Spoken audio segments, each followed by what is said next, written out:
Same Old G released another video in the consistency series, and this one talking about narrative spaces. So again, kind of bringing in the concept of agency, and with that concept of agency, the awareness of boundaries. So that's all good. So I have this story to tell. I've been trying to get it on video for about 2 weeks now, and every time I've recorded it, it hasn't had anywhere to go. But now it has somewhere to go. An example of a player not understanding boundaries. And well, let's leave it at that. Player not understanding boundaries. So I was running Palladium Fantasy at the time, and had been doing so for 2 years, I guess. And some of my core group during the summer, where most of the core group were away, we had 9 players, introduced some new players to role-playing. After a few sessions, there was one girl who was in the acting program, and she was silent. I mean, didn't really participate at all during the role-play sessions, but claimed she was having a good time. And that kind of stuff just drives me nuts. So we talked about having a session with her and just one other player. And I wanted to see if she'd participate in a smaller group. And she did, sort of. And we took a break. And during that break, I, encouraged her to participate, to share stuff about her character, to comment on, how things feel, or, we were exploring a town at the time, so, her character's reaction to the smell of baking bread. They'd been on the road for ages, these kind of things. Well, she took that advice and ran with it, and the rest of the session was great, up until, out of nowhere, in the middle of a scene with the other player, she interrupted and said, "I get on my horse, ride out into the forest, and find a man tied to a tree, and he gives me a clue about what's going on in this town." You can imagine my reaction. Now, in a lot of modern games, this would be completely acceptable. But this was a long time ago. This would be 1989-90, and a lot of those games hadn't been written yet. But not just that. There was a crossing of boundaries. I mean, in terms of how play had been set up and how it had been explained and what expectations were put on each person there, she had crossed into what we would say is my narrative space, or whoever the game master would be.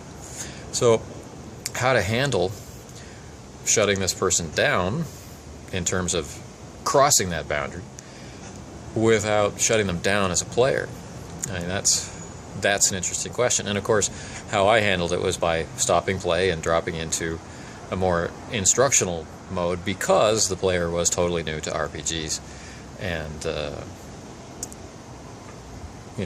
was open to a little bit of friendly advice.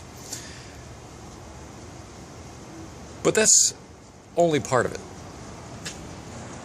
What Same Old G described as a boundary could also be described as an area of overlap.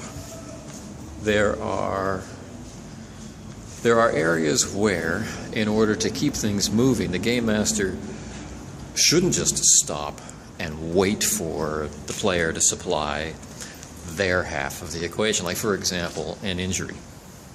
In an injury, it might narratively work better for the game master to talk about the degree of injury, especially if people are new to that particular system and aren't prepared to interpret what 5 points of damage or 1 health level might actually mean in that system, because it varies from system to system.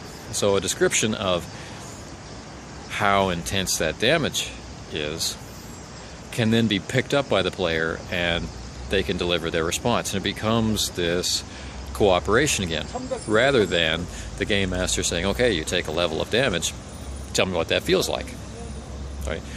Without that context being provided.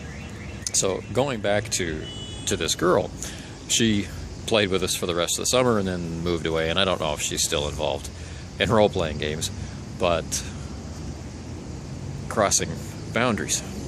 I think the interplay between one description from, let's say, the game master or one player and another player, that's where a lot of the magic lies, especially when you start to get in sync. And it's a sign of a group that's really working together when you start imagining things in a way that can be easily shared or intuited. And if we have very clear-cut boundaries, like none shall pass, then maybe that aspect of things could be missed. But of course, they are essential when you're learning.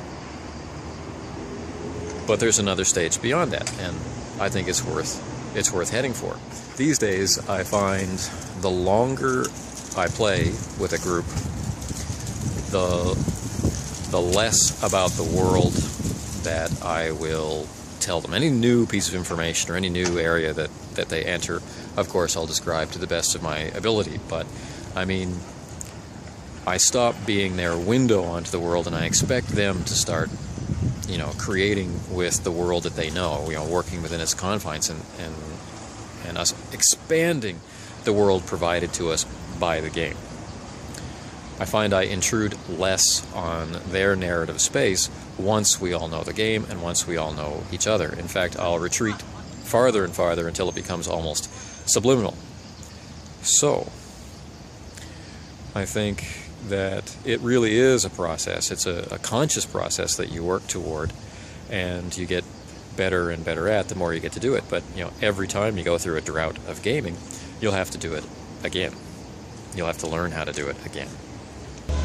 And it may even be that with each group, you need to learn how to get into that space where things flow naturally from both sides of the screen, so that each person is contributing without anyone stepping on anyone's toes or inventing someone whole cloth.